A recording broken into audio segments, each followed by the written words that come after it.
years na po itong nangyayari at millions, billions of pesos ang involved. Bakit po ito kaya nakalusot, itong mga anomalous, itong mga ghost projects na ito? Well, you mentioned na mayroong mga pasabwat sa DPWH, pero wala bang ibang government agency na nagka-counter-check ng mga proyektong ito? Alam mo, it took the fourth zona ng presidente, no, to awaken and make and get the nation involved, no, para i-monitor, i-report itong mga napakarami na ngayon nag-report. Alam mo, inaasahan ko nung kami nag-prepare ng privilege page, sabi ko, i-check natin mabuti ito. Diyan na ipapack-check tayo ng major ito ng mga netizen. Totoo nga, marami na nag-check. Pinupuntahan nila yung aking na-expose, ano? Mga lugar-lugar sa Calero sa Bulacan, Amalos Bulacan, yung sa Nauhan. Pinuntahan talaga. At in-expect na namin yun. Isa pang in-expect ko, na-anticipate ko, naku, sasabihin ng DPWH sigurado dito, isolated case ang Bulacan. Yes. So, kaya nga, ginawa ko, magsagawa tayo ng different case studies, hindi lang sa isang lugar. Actually, nung ginagawa namin yung kinakraft namin yung privilege speech, tapos na sana kami doon sa Oriental Mindoro, kasi ang dami ng kaso doon eh. Pero sabi ko, hindi, mag-random sampling tayo sa ibang lugar, baka sabihin, isolated case ito. Pero paano nakalusot itong mga ganitong projects, Sen? So, kulang ng checks and balances talaga, even from other government agencies? Hindi, umabot na sa sukdulan eh, kasi nga, diba, sinabi ko doon na for the past 15 years, 3 trillion halos yung inappropriate natin sa different gas, sa titin gas. So, lumala ito kasi nung nakita nilang lumulusot at napakadaling pagkakitaan, sabi ko nga, piece of cake. So, tumodo na sila ng insertion papuntang flood control projects nagsimulang 2023, 2024, 2025. Tama ka, Victoria, no? Walang check and balance eh. Kasi nahirati na yung mga mababatas, kausap na yung DPWH, pagkatapos mga kontraktor. Pag nagsama-sama yung tatlo na yan, at nagkausap-isip sila, nagkasundo-sundo, paano lalabas yung katiwalian? Opo. Sir, doon sa dami ng case studies na inyong nabanggit, ano yung pinaka nakakagimbal para sa inyo na inyong nadiskubre dito sa inyong investigation? Nung una, akala ko pinakamalala na yung sa Oriental Mindoro. Kasi ilang bayan din yun Bako, yung Apitong, Barangay Apitong, at saka yung Nauhan, ano? So, nung sinuyod namin yon, nakakita kami ng sa sitio dive, na hanap kami ng hanap doon sa proyekto na nandun naman sa DPWH website. Kasi malinaw naman doon, completed October 2024. Meron doon completed ng February 2025. Pero walang nakita-kita hanggang sa in-interview na ng team ko, yung mga residente dito, yung mismong barangay official. At tinatanong, alam mo, mag-ama yung nagpalit na barangay captain doon Sabi nung ama, ako yung dati, anak ko ngayon, wala kami naramdaman dito na nagkaroon ng construction o nagkaroon ng flood control project. Pero sa record, nakalagay, merong completed. So, yun yung mga, akala namin, yun na yung shocking. Pero nang magawin na kami sa Bulacan, talaga mas grabe. Yun ang sinasabi ko, pinaka-notorious. Opo, kasi yun yung pinakamarami. Oo, ang ghost projects doon hindi lang namin pinuntahan ng lahat, mga 30. You can just imagine. Opo. Senator, as much as yung iba sa atin siguro ayaw nang magturuan kasi gustong resolbahin na yung problema, pero obviously merong dapat managot dito at nakakagulat po yung inyong inireport na kung pag-uusapan natin ng budget, merong cut per cut, may mga dinadaanan yung budget at parang maliit na porsyento na lang yung napupunta doon mismo sa proyekto. So palagay po ninyo sino talaga ang unang dapat po na magpaliwanag o managot at panagutin po dito sa ganito naging sistema po natin sa budget ng mga flood control projects? Well, una yung frontline agency, yung DPWH, ano? Ang pangalawa, yung mga mababatas kasi ito, talagang turuan ito kasi hindi natin ma-identify hanggang sa ngayon kung sino yung mga proponents ng mga insertions kasi wala naman record ito. Mabuti na ngayon, meron kami pinalabas na o inadapt at least sa Senate, hindi ko alam na adapt na rin sa House, yung concurrent resolution na kung saan gagawin na namin transparent kasi lumakas na yung panawagan Nagawin na natin transparent yung budget deliberations. Pero hindi pa rin fully transparent kasi hindi nakasaad doon kung i-identify ba namin yung mga proponents ng lahat ng insertions. Kasi yun ang pinakamainam Dahil pag alam ng mga senador, alam ng mga congressmen na lahat ng insertions nila, maski ano pa yan, flood control pa yan, o maski anong infrastructure, o maski anong social services na appropriation, at alam nila matuturo pa balikyaran nila, sila na mismo magbabantay kung paano i-implement Kasi pag pumutok, babalik sa kanila, matuturo sa kanila. Pero sa ngayon, napakadaling tumanggi Maski ikaw, sila na mismo nag-insert, alam nilang walang record. Sasabihin na, hindi ko alam yan. Opo. At parang lumalabas po doon sa inyong investigation na parang well-orchestrated ito kasi bukod doon sa sinasabing mga district engineers, meron ding nagiging cut yung mga miyembro ng Bids and Awards Committee, meron din ang COA. Na sila dapat ang sumisilip dyan sa mga proyekto at budget na yan. Yung COA, mga resident COA yan palagay ko. Dahil alam mo, two steps pa nga yung pag-monitor niyan Kapag nag-implementa yung district engineer sa kanyang engineering district, ng isang project, halimbawa, prepare siya na tinatawag na project designation order. Kasi nandiyan na yung budget, ano. Ginagawa nga rito, kaya kung mapapansin nyo, nakaatado ng pare-pareho yung tawag ko nga doon district. O tawag nila, inadapt ko lang naman yung terminology nila eh.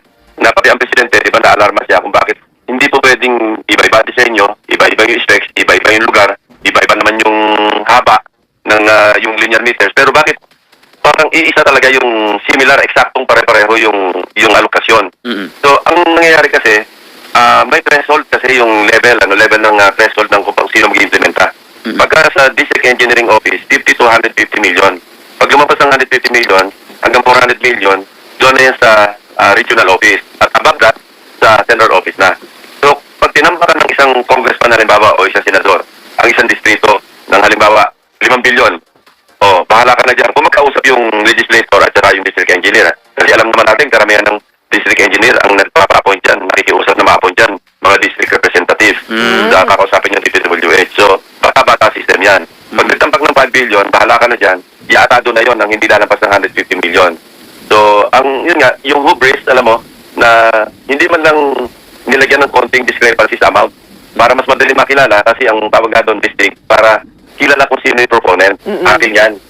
Kung sa ibang mga medyo makikialam, kay ano yan, kay congressman yan kasi pag ganyang amount, madali matandaan, ika nga. So, ganun na nangyayari. Ang problema, ang naging malaking problema sa Bulacan, naging sindikato na nga. Pagka nagbigay na ng project designation order, ang susunod doon, mag-a-appoint na siya, mag-designate ng project engineer.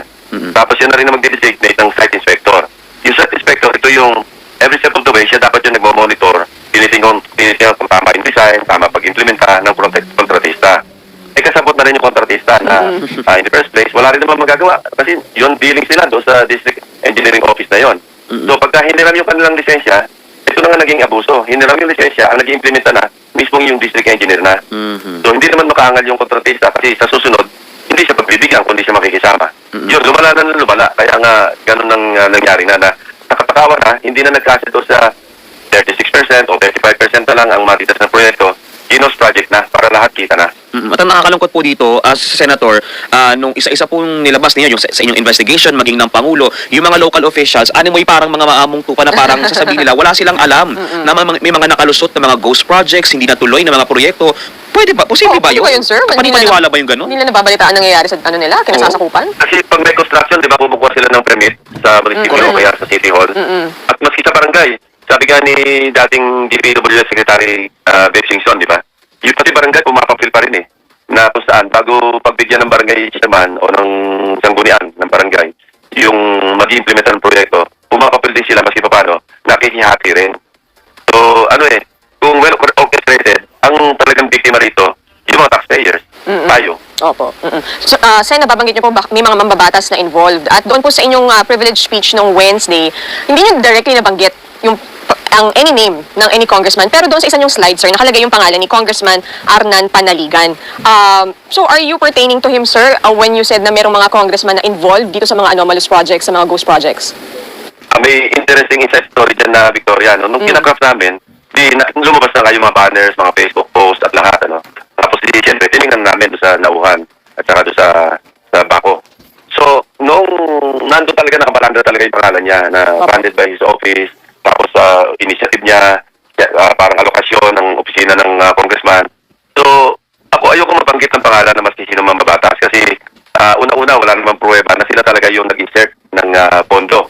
Pangalawa, kung magbabanggit ako ng isa, dapat magbanggitin ako ng iba. Kung hindi, unfair naman doon sa isa. So, sabi ko, huwag na lang tayo magbanggit. I-blur nyo na lang yung yun ang una namin plano. Sabi ko, i-blur nyo na lang yung pangalan ng congressman dyan. Pero uli, sa loob ko, bakit ako magtatakip para sa kanya? Siya naman ang nag-post nito. So, why should I cover up for him? So, sabi ko, sige, ilabas yun na lang. Although I did not mention his name, but obviously, siya yung sinasabi kong district representative na mapagtangking congressman. Kasi inaangkin naman talaga niya. Factual naman yung aking presentasyon. Hindi naman ako nag-speculate. Hindi ako nag-assume. Talaga naman factual. So, tayo natawa ko nung na-interview na siya agad-agad kasi nagpa-interview siya. At sinasabi niya, wala akong kinalaman dyan. Hindi ko alam yan. Nasa net yan. Totoo, wala sa net lahat yun. Ang nasa net doon sa kanyang lugar, 810 million lang. Pero lumobo ito, may nag-insert, hindi ko sinasabing siya, wala akong proof na siya. May nag-insert ng 1.1 billion, kayo maabot ng 1.9 billion. Wow! So, hindi naman pwede nanggaling sa langit o nanggaling sa ulap yung insertion. Siyempre, meron nag-propose noon ng amendment, 1.1 billion. So, sino yon? Hindi ko sinasabing siya. Pwedeng ibang congressman na nakakita ng opportunity na doon maglagay, pwede namang ang intention maganda kasi talaga namang susceptible sa flood yung nauhan eh. Yung river system nila talagang malawak, ano. So, ang masama, yung implementasyon. Wala namang masama na mag-appropriate tayo, mag-allocate ng pondo sa isang lugar na talagang binabaha. Pero yung implementasyon, lumalabas, kung hindi man substandard, meron pang ghost. Okay, so hindi siya yung tinutukoy nyo na kumbaga directly nasa likod nito. Pero syempre siguro kailangan magpaliwanag bakit may pag-claim doon sa project when sinasabi ni Congressman na exclusive authority na territory ng DPWH. Oo nga eh, kasi tinuturo niya yung National Expenditure Program na ano na raw yun, pinlano na ng DPWH. Opo. Pero hindi niya pinag-aralan na 810 million nga lang yung nasa National Expenditure Program. Tapos pagdating sa House, ang masama rito, ang pinagkunan pa, ang program, ang appropriation. Hindi sa regular budget. So, ibig sabihin, meron silang ipinagugutan galing sa regular budget. Kasi ang budget natin, Victoria, Christian, ano yun, tatlo components, major, no? Regular budget, special purpose fund, nandoon sa ilalim ng special purpose fund, yung unprogrammed appropriations, at yung automatic appropriations, nandiyan na yung IRA, debt service, lahat, kasi automatic na yun. So, itong unprogrammed appropriations, under the special purpose fund, yung special purpose fund, ito yung tinatawag na augmentation ito eh. Kapag kinulang yung pondo para sa regular budget sa mga items, yung presidente, siya mag-authorize na, o sige, mag-realign tayo galing sa unprogrammed appropriations o kaya sa... At saka may mga patakaran dyan, hindi basta-basta pwedeng humugot. Kailangan merong excess revenue. May certification yung National Treasury. May pera tayo dito, may excess. So, pwede tayong kumuha, ilagay natin dyan sa isang item dyan. Diba, nauhan, kinulang. O kaya, merong accompanying revenue measure. Merong na ipasang batas na may collection, pwede lagyan ng pondo. Pangatlo, merong approved loan na paghugutan. Merong loan na approve, paglalagyan, ilalagay doon sa mga foreign assisted project. So, may mga patakaran pa dyan at saka hindi yan madali. Pero bakit napakadaling nakakuha from unprogrammed fund, dinala sa nauhan? Sino yung mga nasa likod yan? Opo. Sir, nabanggit nyo nga po may mga congressman na possible baka involved dito sa mga anomalous projects. Natisod nyo po ba kung may mga senador din na baka may connection sa anomalous projects, anomalous flood control projects? Ganito lang, sabihin ko, maaaring mayroon. Kasi maaaring mayroon din congressman. Ako naman, nagbabasihan ko sa congressman. Nung start ng 19 Congress, may kausap akong congressman. This was 2022, no? Kwentuhan kami tungkol sa buhay-buhay hanggang sa, natanong ko lang, teka nga pala, ilan na ba yung contractor dyan sa inyo? Ang sagot niya akin, teka, ang huling bilang ko nasa 67. Hindi naman rin nagpurso na, sino-sino yan? Kasi more or less, may idea naman ako kung sino yung iba. Pero hindi ko na tinanong, bigyan mo nga akong listahan ng 67 kasi at the time, wala naman akong interest masyado. So kaya nabanggit ko na meron talagang mga contractor na naging congressman, may mga congressmen naging contractor. Eh talaga yung medyo masama kasi conflict of interest na yon. Kasi anong nangyayari, pagka contractor na yung congressman, siyempre, maghahanap siya ngayon ng mga proyekto na paglalagakan, kasi congressman siya, pwede siya mag-introduce ng amendment o insertion. So kung saan yung meron siyang interest, halimbawa, nandun nakadeploy yung mga equipment niya, doon siya maglalagay ng pondo para na sa ganun, makopo niya yung proyekto doon. Hindi naman nakapangalan sa kanya yung construction company. Pero alam naman ng taga-roon na siya talaga yung may-ari. No? Kaya, ngayon, kailangan talaga pag-aralan natin. Kailangan integrated talaga itong ito pag-aaral. At saka yung audit na gagawin, dapat extensive enough, comprehensive enough. Hindi lang yung, kaya, naano ako doon sa comment na isolated case. Ibig sabihin doon, walang intention yung secretary ng DPWH para magsagawa ng malawakang internal audit.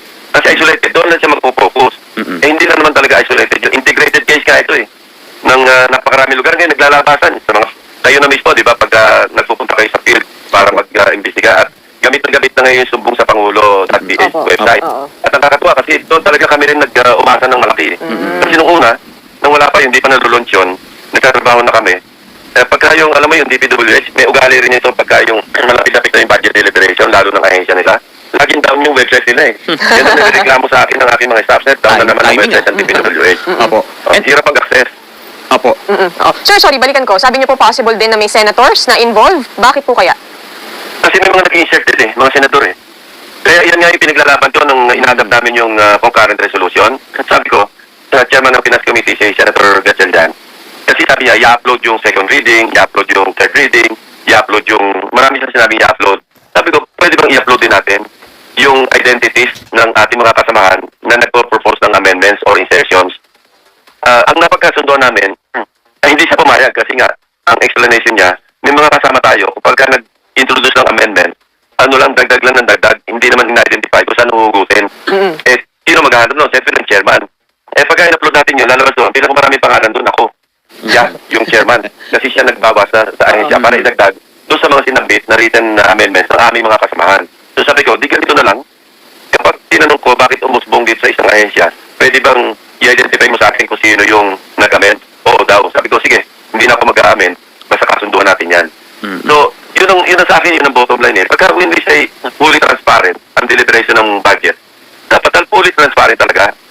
I-identify natin, i-disclose natin sa publiko kung sino yung mga responsable mismo sa mga individual amendments. Kasi nangyayari sa Senate, halimbawa, Christian Victoria, no? Yung chairman ng Finance Committee, magko-focus kami, o submit nyo na yung mga, pag dumating na yung period of individual amendments, o submit nyo na yung mga amendments nyo. Wala itong minutes, wala itong floor, record sa plenary na kung sino nag-introduce. Sa House, mas grabe. Kasi ang dami nila, nagkikreate sila ng small committee. Sila nangangasiwa, kinakalat na yung mga amendments ng mga individual members. Kami 24 lang. Parang small committee na rin kami. So, yun ang masama. Kasi pag hindi identified kung sino nag-introduce, malakas ang loob nila, mas 10 bilyon, magpapasok sila. Sa gitna po ng mga issue nga po ngayon sa flood control, may mga nananawagan po na tanggalin na o palitan na po sa pwesto si Secretary Manny Bonoan. Is it fair ba, Senator, na at the height of this investigation siya po ay maalis sa pwesto at palitan? Paano po makaka-apekto ito sa pag-usad pa po ng investigation kung sakaling siya po ay palitan? Mahirap mag-judge, no? Kasi hindi natin alam kung may kinalaman siya. At the very least, yung command responsibility na tinatawag. Pero yung, alam mo, yung designation sa pagiging cabinet secretary, yung position of trust yan eh. That's between him and the president. Yung president naman, siya yung answerable sa publiko pagka yung in-appoint niya, hindi nagpe-perform o kaya masama ang performance. So, I'd rather leave it to them, to Secretary Bonoan, to the president, to decide kung ano yung kahinatnan ng position o yung designation ni Secretary Bonoan. It's up to them. Ayoko makialam doon sa kanilang punto kasi hindi saklaw ng aking job description yun, ika nga.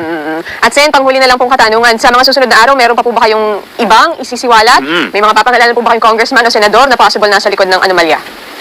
Ang nakakatuwa kasi nagising yung ating mga mamamayan. I'm sure, busy na yung website ngayon ng Pangulo. So, at marami na media ang naging conscious na pinupuntahan yung mga lugar-lugar na kasi hindi namagay sa privilege page. Sila na mismo nag-verify. So, kung wala kami makikitang bagong modus operandi, wala kami makikitang napaka-shocking o kaya mga bagong revelasyon na directly involved yung senador man o kongresista o malalaking tao, baka hindi na, makikireport na lang kami doon sa at saka kung merong committee hearing ang Blue Ribbon sa mga future investigations, isi-share ko na lang yung aming iba pang findings.